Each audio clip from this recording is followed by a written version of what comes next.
Happy Sunday, everybody. Today we're talking about war and truth and what it means for us today.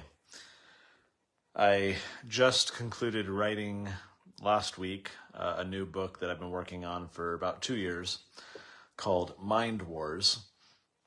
And the purpose of this book is to illustrate the many ways in which our minds are ground zero for a conflict, for psychological battle, that before there's physical warfare, there's always psychological warfare. To condition soldiers to kill other humans, you have to basically get them to see those other people as subhuman. There's always these psychological conflicts that emerge. And so I wanted to kind of analyze that and talk about what it means today for those of us who are in these psychological battlefields, being inundated with propaganda, how we defend ourselves, how we arm ourselves with truth to combat all these deceptions. And what does that look like? As I say in the book, and I've said it once or twice here on these musings, we will lose every battle that we don't know is even being fought. So if we don't realize that we are in the midst of a lot of deceptions, if we don't realize that there are people actively trying to lie and deceive in order to advance their particular agenda, then we are easily going to fall prey to their attacks, to their efforts. And it's the whole thing, fool me once, shame on you. Fool me twice, shame on me. In other words, I should have learned from that first time that you fooled me so as to not have it happen again. Those who don't learn from the past are condemned to repeat it. And if we don't realize how often we've been lied to in the past, how powerful people have tried to exploit our emotions and use propaganda to manipulate us into supporting their agendas, then we're likely to fall into that pattern again. So here we are, the time of recording this, in the middle of this Israel-Hamas conflict. I talked about Israel a couple weeks ago, so I'm not going to get into too much detail, only to highlight that at the outset of this whole unfortunate event, this travesty, this horrible situation, this story emerges that whips everyone up into a fervor, this just angry mob mentality across social media. The story being that of 40 babies being found beheaded by Hamas soldiers. That story went mega viral. Everyone's talking about it. Everyone's angry about it. How dare Hamas? Let's, go kill them all, commit genocide, crush Hamas once and for all, because how dare they do something like this?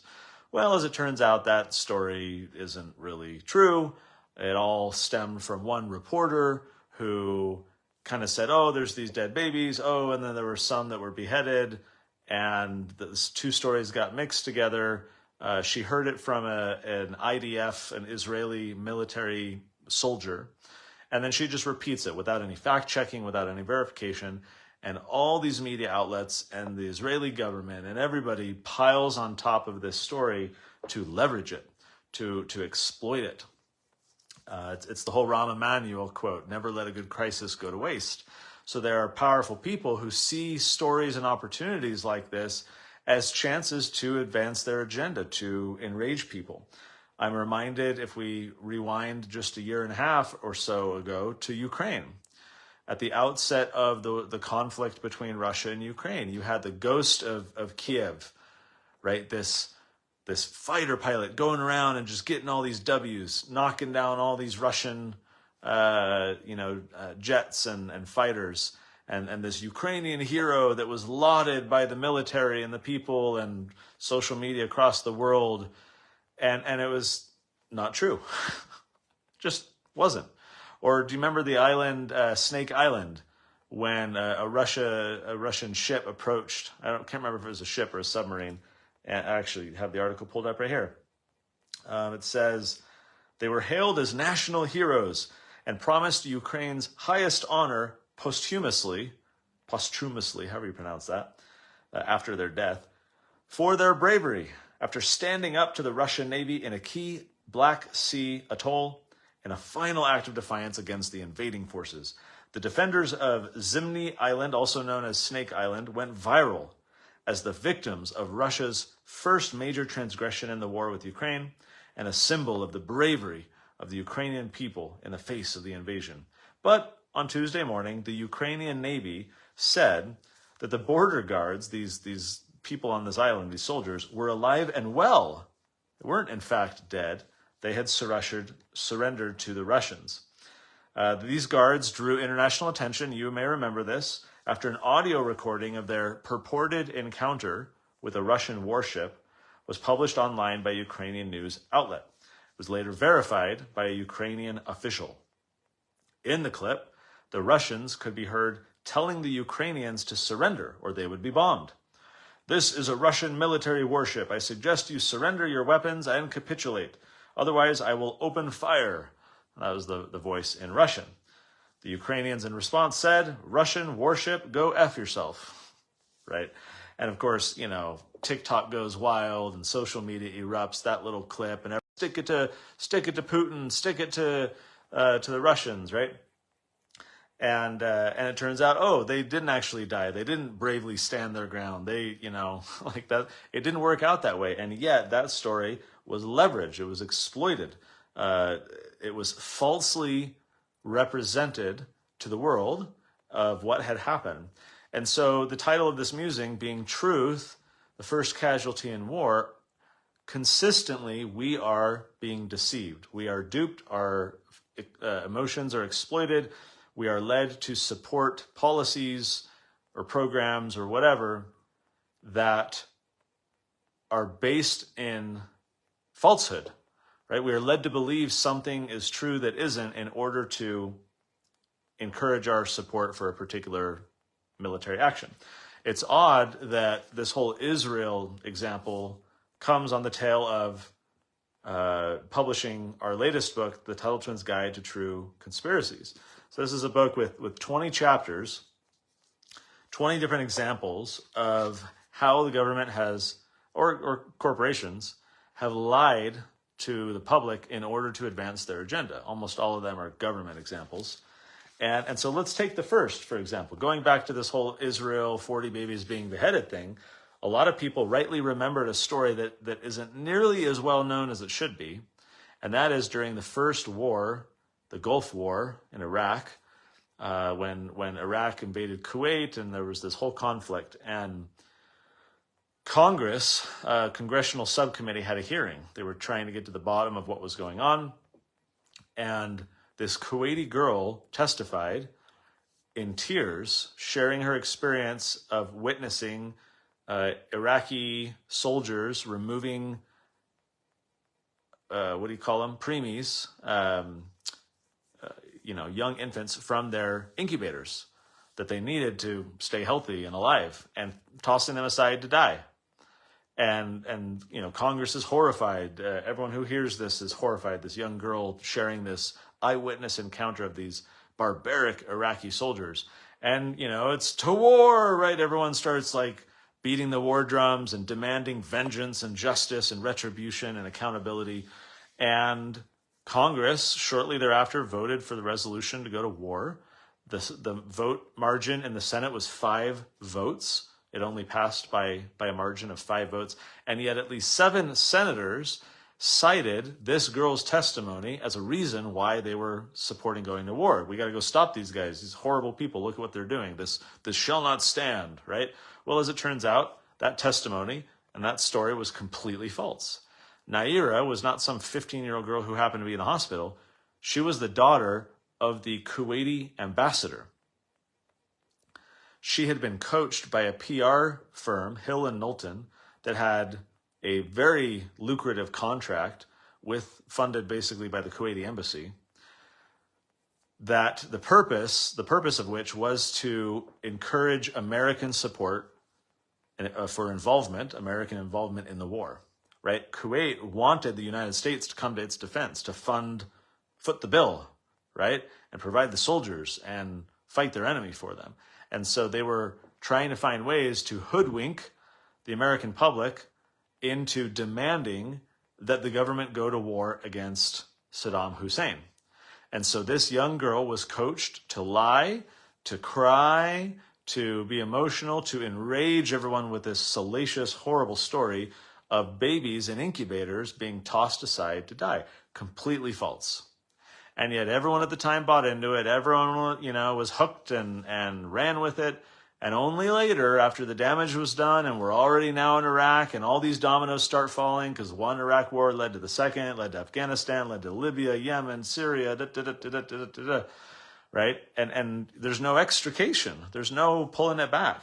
It's like news stories that are wrong and they go viral and everyone gets upset or reacts in whatever way. And then quietly a few days later, a correction is released about, oh, we were wrong or that wasn't quite that way. Well, that, of course, never goes viral. And so the public perception is now manipulated by this falsehood that perpetuates out there.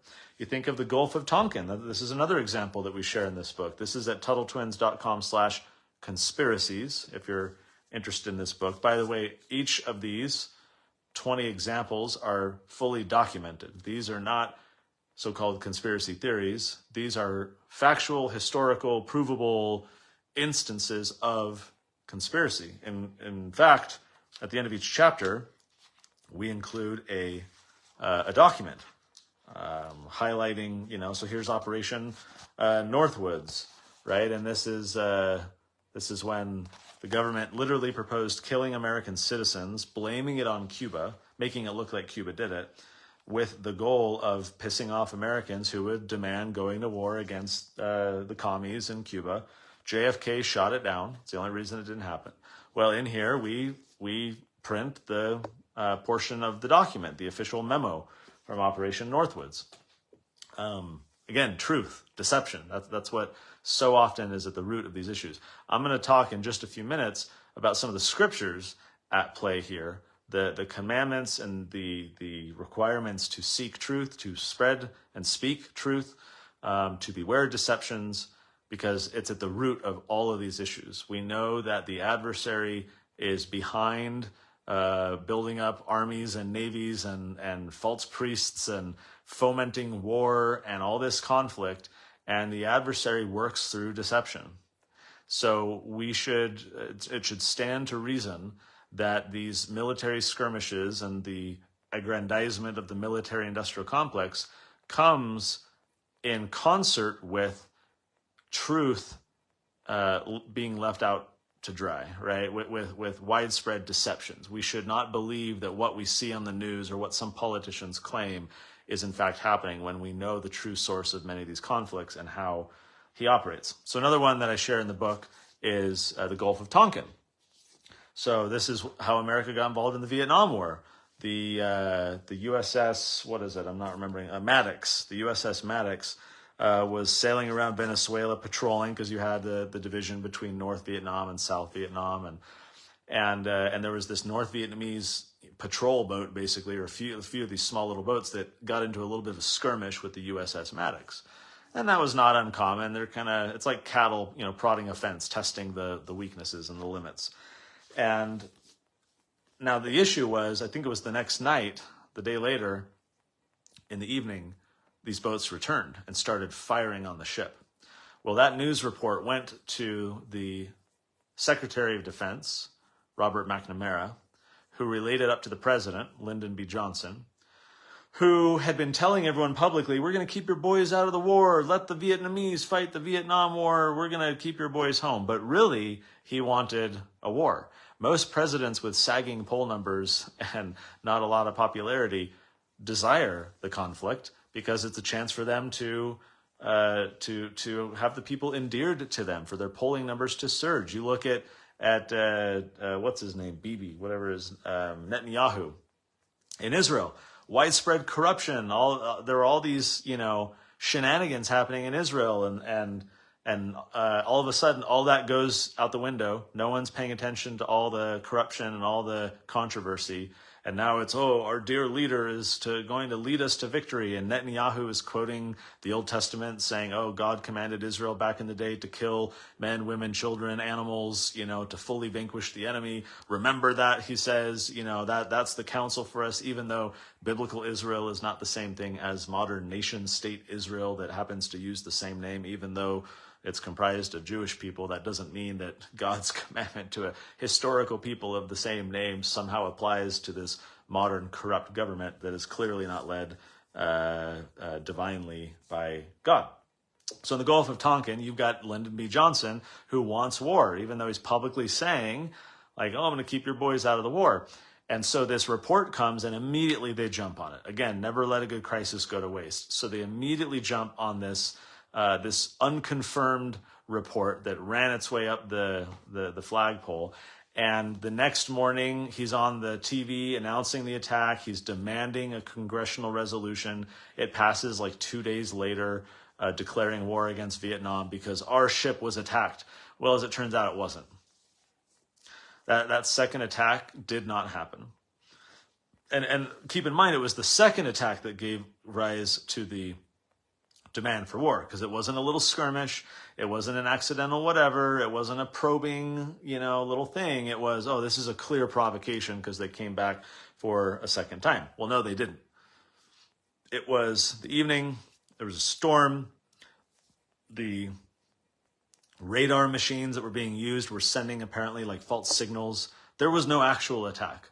And as that intelligence quickly became clear, it was very inconvenient for those in power who were already running with this egregious attack on the USS Maddox in the Gulf of Tonkin as the basis for their war. So another example, I talked weeks ago about Pearl Harbor and the fact that it was widely known that the Japanese were ready to surrender, that they just wanted a few conditions, but everyone's like, oh my gosh, it's we had to drop the bombs, and no, right? Truth, it saved 1 million people. Dropping the bombs, the nuclear bombs, saved 1 million people. BS. 1 million Americans, by the way. They didn't count Japanese people. The claim is that it saved 1 million American soldiers' lives, which is, not true. But again, in times of war, those in power want to manipulate you into supporting their agendas and consequently lie and deceive flagrantly in order to accomplish that objective. Think of the second Iraq War, weapons of mass destruction. Here, 9/11 happens, and immediately everyone's attention is pointed to Saddam Hussein, who had nothing to do with the attacks at all. But immediately, it's what the Bush administration is talking about. You got Colin Powell up there talking about weapons of mass destruction, claiming that, telling UN and everybody else, oh yeah, we know for certain, we've confirmed, and it wasn't true. Wasn't true at all. So I could go on, but the point is, truth is the first casualty in war.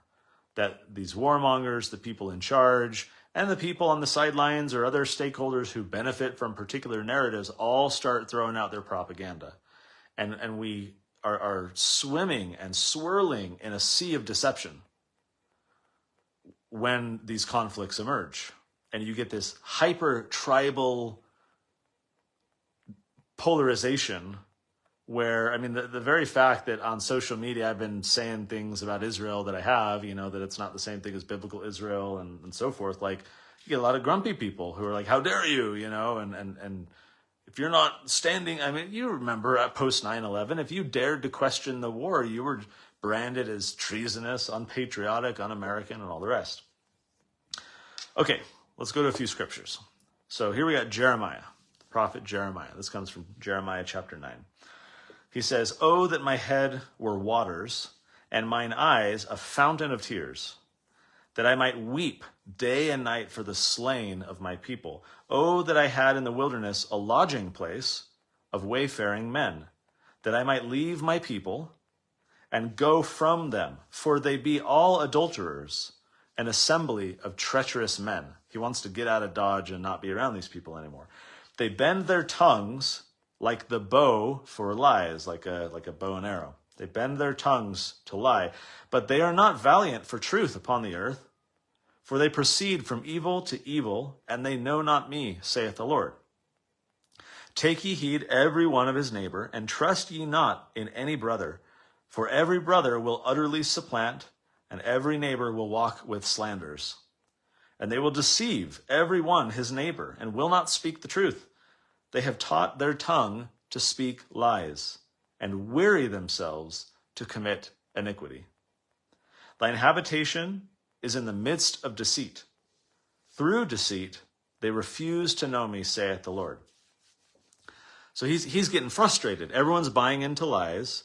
they're wearying themselves to commit iniquity. And if you remember, one interpretation of iniquity from a few months ago is the kind of the traditions of the fathers and the very kind of statist, idolatrous traditions that take us away from God.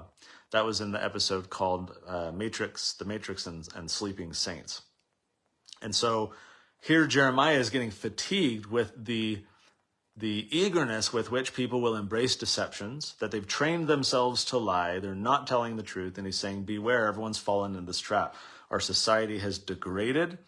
People are not actively seeking the truth. Now, why do I share this story? I think there's a lot of parallels to what's going on today. There are few people, I believe, who are willing to, number one, seek out the truth, which is hard to do when all the news reports and stuff, it's very easy to just run with what you're told and not do the investigative work and really dig into things, to have patience and skepticism and disbelieve what you're hearing. Like, that takes a lot of mental energy. It also takes a lot of social resistance because everyone around you is jumping on the bandwagon of whatever headline or whatever, tweet is going viral. So it's tough to do. And I think there are few people who do it. And there are far more people who are willing to buy into the deceptions, who are willing to believe what other people believe. We are naturally conditioned to act as our peers do.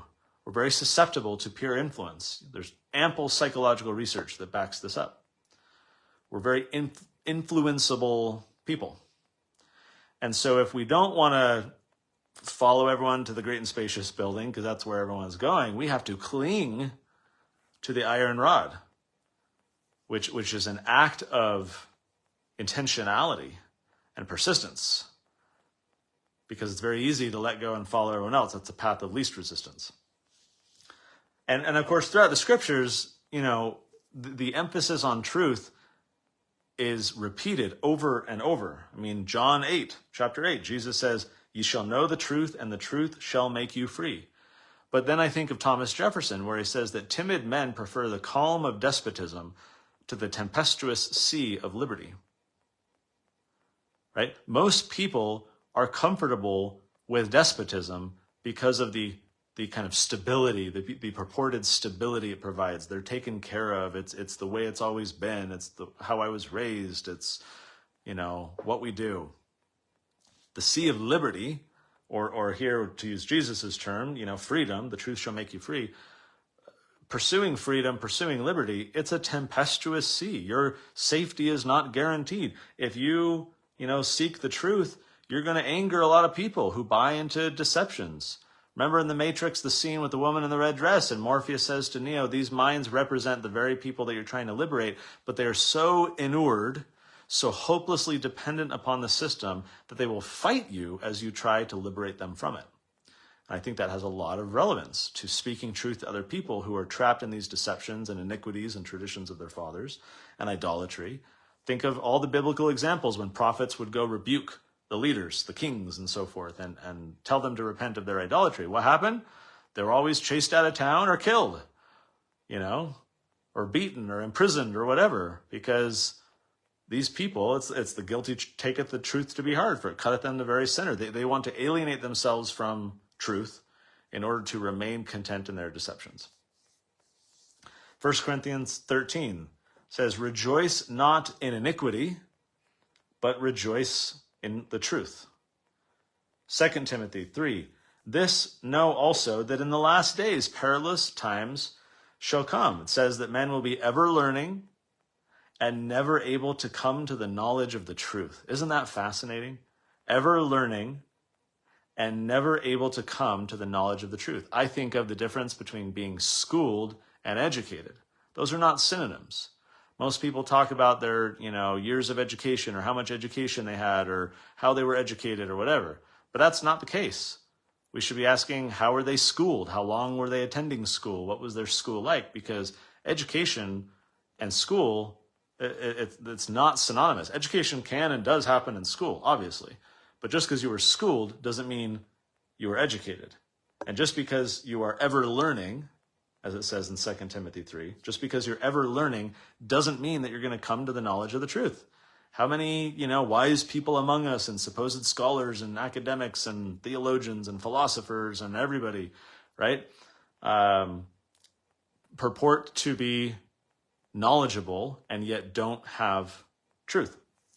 Let's skip a chapter. 2 Timothy 4.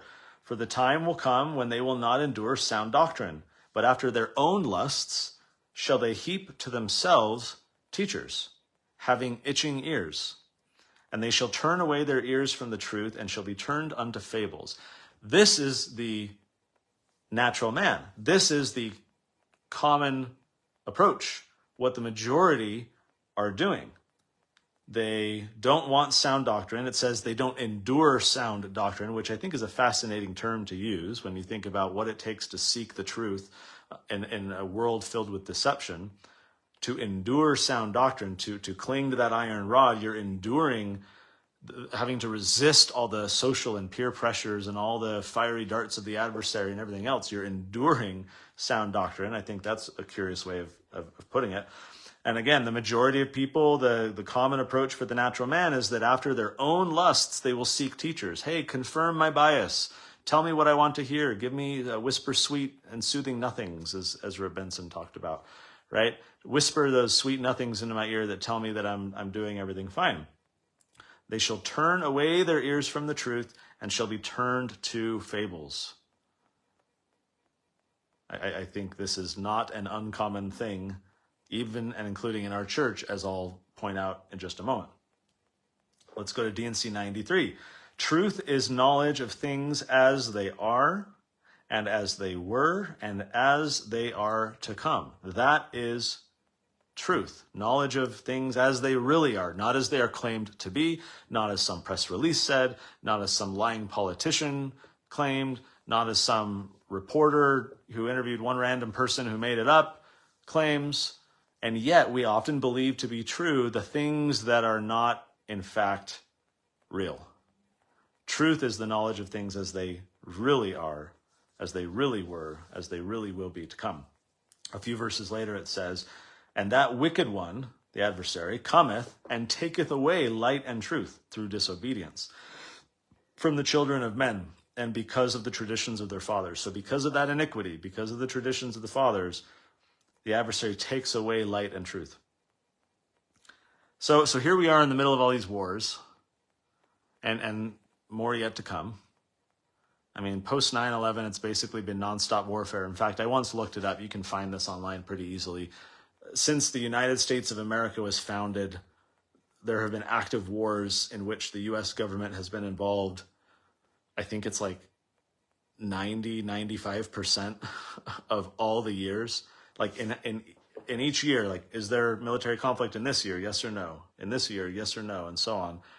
And it's some astronomical number of just constant warfare all around the world. So then we go to D&C 38, verses 28 and 29. Again, I say unto you that the enemy in the secret chambers seeketh your lives. Ye hear of wars in far countries, and you say that there will soon be great wars in far countries, but ye know not the hearts of men in your own in your own land. Ye know not the hearts of men in your own land. So you're so focused on all these foreign military conflicts and all these great wars around the world, and Israel this and Ukraine that and everything else, but you don't know the hearts of men in your own land. We are, think of the secret combinations of Gadianton robbers in the Book of Mormon. The two societies in the Book of Mormon were not destroyed as a result of external conflict. In fact, when there are true external conflicts, the people rally together and they often seek God's, protection and go reject the enemy that's, coming into their territory. That's not the story of the Book of Mormon. The story of the Book of Mormon is that both of the societies imploded from within, from an internal infestation of people who used to live among them. They looked like the Nephites. They talked like them. They knew how they worked, right? And they started to go down these darker paths and were able to exploit this system and entice other people. It says seduce them, with their spoils, their riches and so forth, and seduce them to partake in them as well. Hey, tax benefits here and, free stuff here and we'll care for you here and everything else. They seduced them to take part in their secret combinations, and they imploded from within. And that is the warning of the Book of Mormon, one of them, right? Ether 8, the Lord commands you when you see these things, awake, arise, don't let these secret combinations get above you, right? And so here again, D&C 38, you're paying attention to all these wars in faraway lands, and you say there will be soon great wars in far countries, but ye know not the hearts of men in your own land. This stuff is happening among you. You are letting these secret combinations take hold. They are in charge of your government. They are controlling the affairs of what is happening, and you don't know the hearts of the people who are pulling the strings and the levers of power in your own country while you're so focused on the supposed, horribleness happening elsewhere. You're letting the internal infestation happen again. And of course, the Book of Mormon was prophesied to come forward in a time exactly like that, in Moroni 8. It shall come in a day, it being the Book of Mormon, it shall come in a day when there shall be great pollutions upon the face of the earth. There shall be murders and robbing and lying and deceivings and all manner of abominations. Okay, a couple final scriptures, then we'll wrap. So this comes from D&C 50. It says, I think this was 1831. I'd have to go back and look. It says, "Hearken, O ye elders of my church, and give ear to the voice of the living God, and attend to the words of wisdom, which shall be given unto you, according as you've asked and agreed, touching the church and the spirits which have gone abroad in the earth. Behold, verily I say unto you, there are many spirits, which are false spirits, which have gone forth in the earth, deceiving the world. And also Satan hath sought to deceive you, that he might overthrow you. Behold, I, the Lord, have looked upon you, and have seen abominations in the church that profess my name. But blessed are they who are faithful and endure, whether in life or death, for they shall inherit eternal life. But woe unto them that are deceivers and hypocrites." Again, remember, to be a hypocrite comes from the Greek word that means basically wearing a mask, like an actor. If you're a hypocrite, you're putting on a false front, as if you're acting. So it says, "Woe unto them that are deceivers and hypocrites, for thus saith the Lord, I will bring them to judgment. Behold, there are hypocrites among you, who have deceived some, which have given the adversary power. But behold, such shall be reclaimed. But the hypocrites shall be detected and shall be cut off, either in life or in death, even as I will." This is total wheat and tares, right? The tares are spreading. They're deceiving more people. They're turning more wheat into tares. They're leading them down wrong paths, even though they are in the field. They're in the vineyard. They're in the kingdom. The tares are here. The hypocrites are among you. They were 200 years ago. They'll be detected and cut off. Might be in life, might be in death, even as I will. So the Lord lets the tares grow because the wheat is too... hasn't taken root strong enough. And if you pull up the tares, the wheat comes with it. So the Lord, as he says in the parable, he's going to let the wheat and tares grow together until the wheat can be plucked and then the field of tares burned. But meanwhile, even in the church, he says, verse 4, "I've seen abominations in the church that profess my name." Finally, in verse 9, "Wherefore, let every man beware, lest he do that which is not in truth and righteousness before me." Truth is the goal. Knowledge of things as they really are. But the goal is being pursued in a world where we are swimming in deception, where these spirits, as it says, the spirits that have gone abroad in the earth, they're false spirits deceiving the world. The adversary has sought to deceive you that he might overthrow you. Again and again, we're being lied to. There are deceptions everywhere that look like truths, right? Because if it's very apparent that's a lie, then it's not persuasive. We are led down paths by trusting in authority figures that are false, and things sound right, or we get our emotions, really riled up, and we just believe something we hear because it confirms how we feel, and we want vengeance and so forth. Okay, so then we go finally, last one, to D&C 123. I've shared this before, it's powerful. It's an imperative duty that we owe to all the rising generation and to all the pure in heart. For there are many yet on the earth among all sects, parties, and denominations who are blinded by the subtle craftiness of men, whereby they lie in wait to deceive, and who are only kept from the truth because they know not where to find it.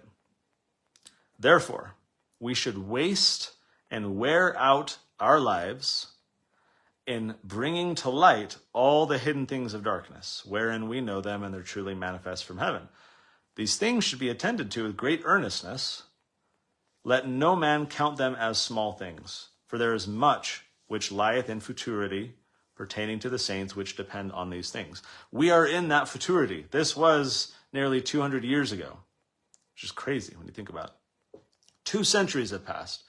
Joseph and the Lord there are saying, there's a lot of important stuff happening in the future that depends upon you, saints, wasting and wearing out your lives, bringing to light the hidden things of darkness, helping reach people with the truth.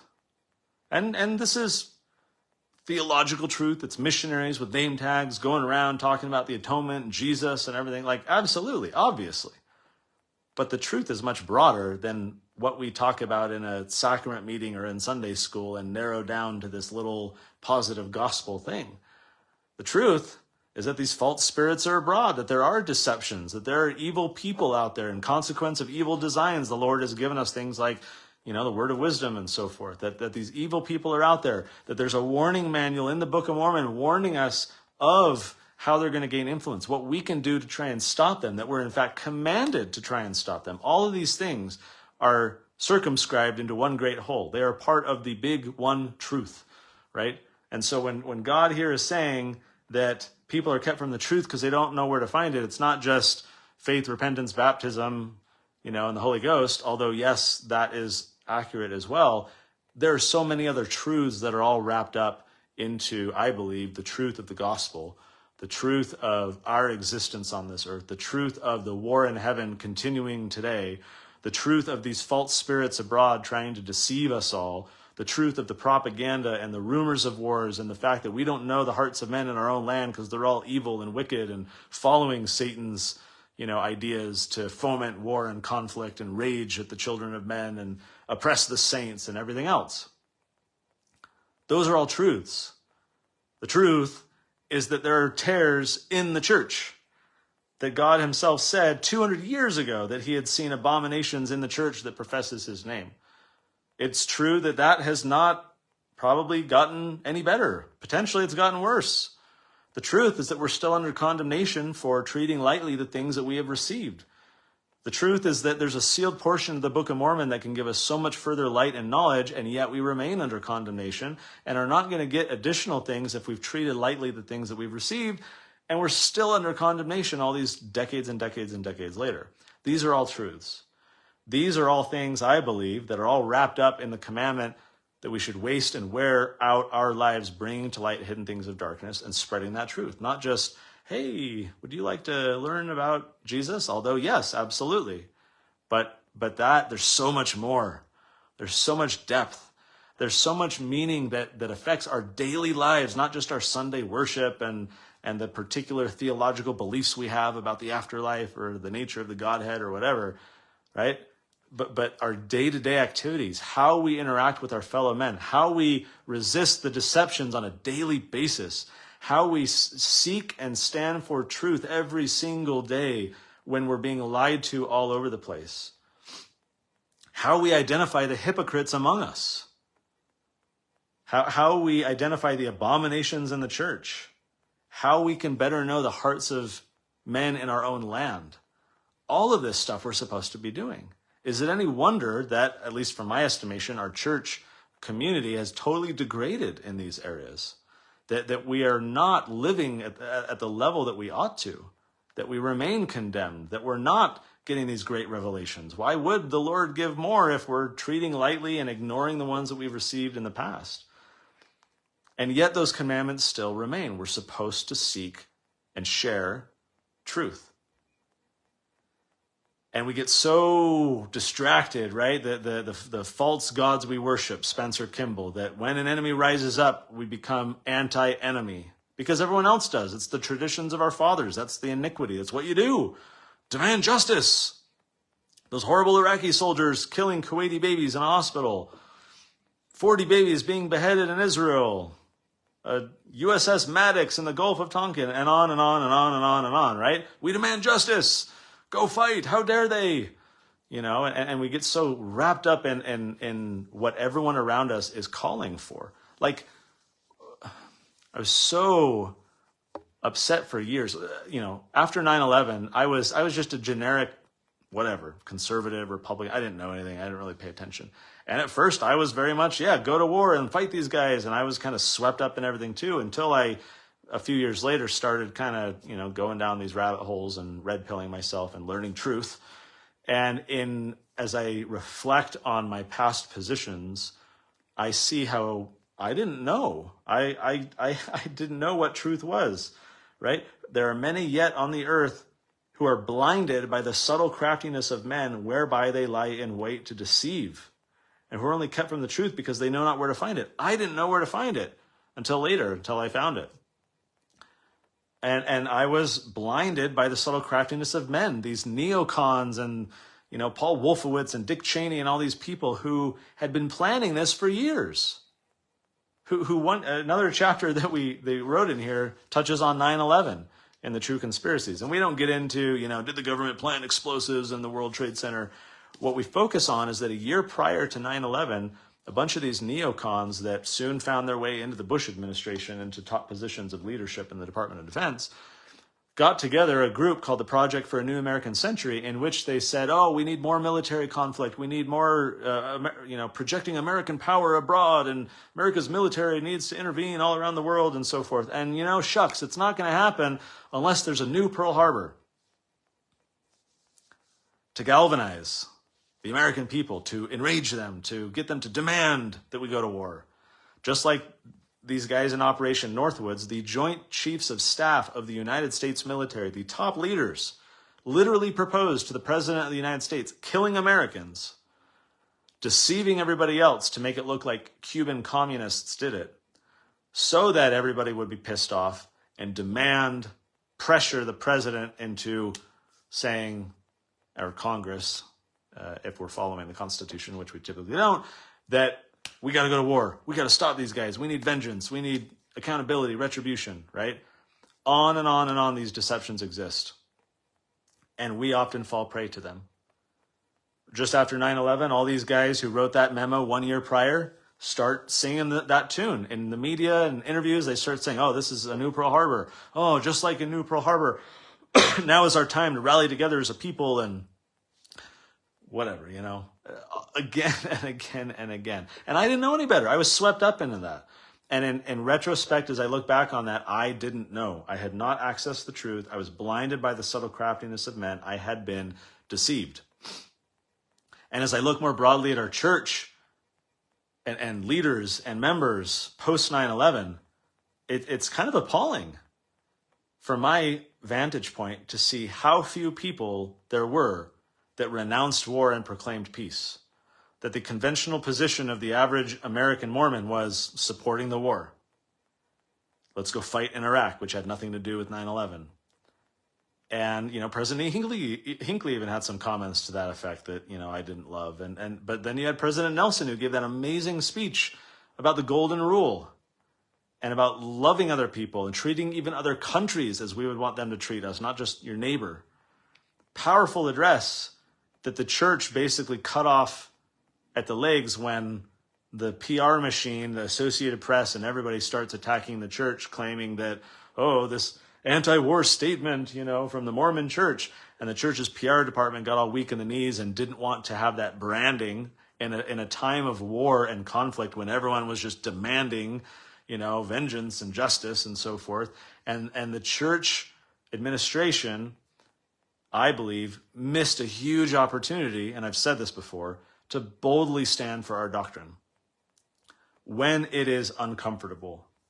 Again, you shall know the truth, and the truth shall make you free.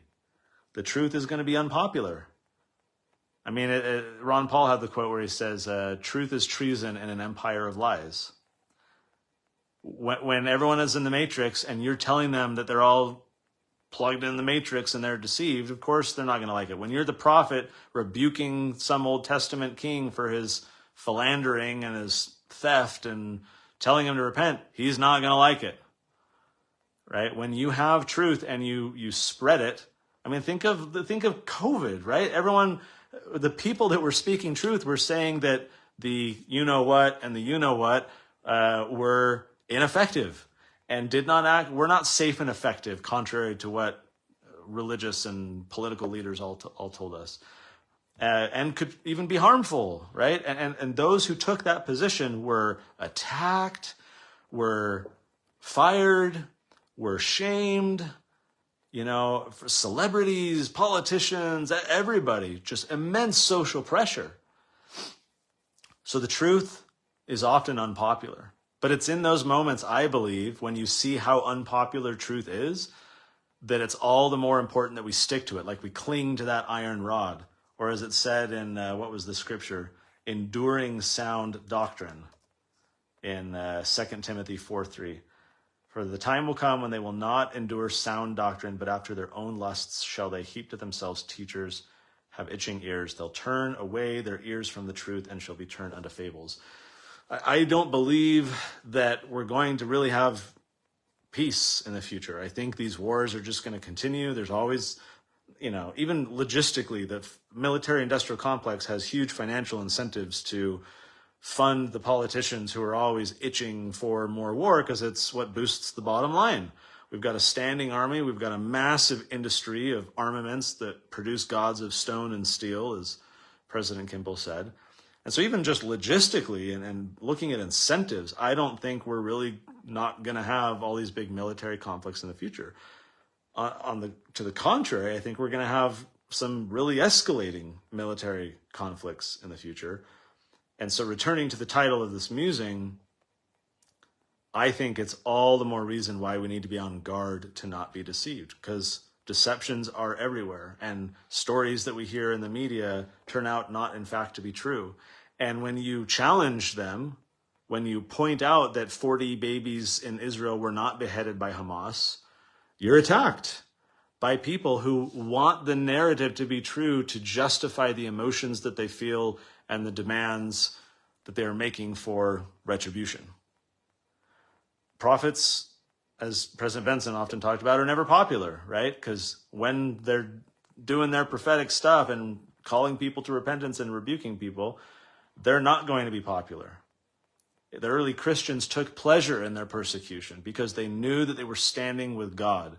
They were followers of the way, as they called themselves. They weren't Christians. They were followers of the way because Christ was the way to God. He was the way, the truth, the life. They called themselves followers of the way until at Antioch they started calling them Christians, and then the label stuck, much like Mormons and so forth. But they saw Christ as countercultural in the true sense of the word, that the cult of Caesar and the traditions of the fathers and the iniquity and the idolatry and everything else, that cult, that idolatrous kingdom of the devil, basically, stood at odds with Christ's kingdom and his commandments. And they, as followers of the Christ, therefore, were countercultural. They were counter to the cult. That cult remains today. The masses still worship false gods of stone and steel. There are abominations in our own church, as there was 200 years ago. There are tares among us. There are deceptions all around us. And if we want to be on the side of truth, if the truth will set us free, it's not going to be convenient. It's not going to be safe. It's not going to be secure. It's not going to be popular. So we have to decide now, just like when you're little, like me, your parents are like, you got to decide now if you're ever going to use drugs, so that later when you're challenged or tempted or whatever, you're not making a decision in the moment and subject to all the peer pressure. You decide now so that 10 years from now or whatever, when you're offered a cigarette or, whatever, it's not even a decision. You just say, oh, no, it's not something I do. I think we have to decide now to avoid deception, to distrust what we believe from authority figures who have hidden agendas and motives and influences of these false spirits. I think we have to decide now to side with the truth, even if it's an inconvenient one, to borrow Al Gore's term, even if it makes us unpopular, even if friends attack us, even if family attack us. I think we need to make the decision now about how we're going to act when we identify opportunities to point out that something is wrong or that a certain truth exists that most people are not supporting. Because I think it's only going to get worse. And, or at least continue. I mean, this stuff's been happening for a very long time. And as we all know, things will heat up towards the last days, towards all these apocalyptic events. But that could still be in 100 years. Who knows? All I know is that the things that we see in the scriptures from 200 years ago are still prevalent today. Stands to reason that they will be tomorrow and next week and next year. And I would rather be a wheat than a tare. I would rather not be among the group where Jesus says that he sees abominations in the church. I want to endure sound doctrine. I want the truth to set me free, to cling to the iron rod, recognizing that it's very hard living in a world where everyone's plugged into the matrix and they're so inured, so hopelessly dependent upon their iniquity and their false traditions, the traditions of their fathers, and being liked by the cult, that they attack you as you point out to them that there exists a truth that they're not in compliance with. It's no fun, especially when it's friends and families. But again, D&C 123, we should waste and wear out our lives in bringing to light all the hidden things of darkness wherein we know them, and they are truly manifest from heaven. We should attend to these things with great earnestness, because there's much in the future pertaining to the saints that depends upon these things. This isn't a gospel of Sunday convenience and primary answers. This is a war in heaven that is still going on, and there's a lot of spiritual casualties in our families and friendships and communities that are unnecessary if we are all stepping forward and doing our part and speaking the truth and helping people find the truth because they don't know where to find it. Doing missionary work, not just in the narrow theological sense, but in a broader socio-political, spiritual sense as well. All right, we'll wrap it there. Hope you guys have a good week.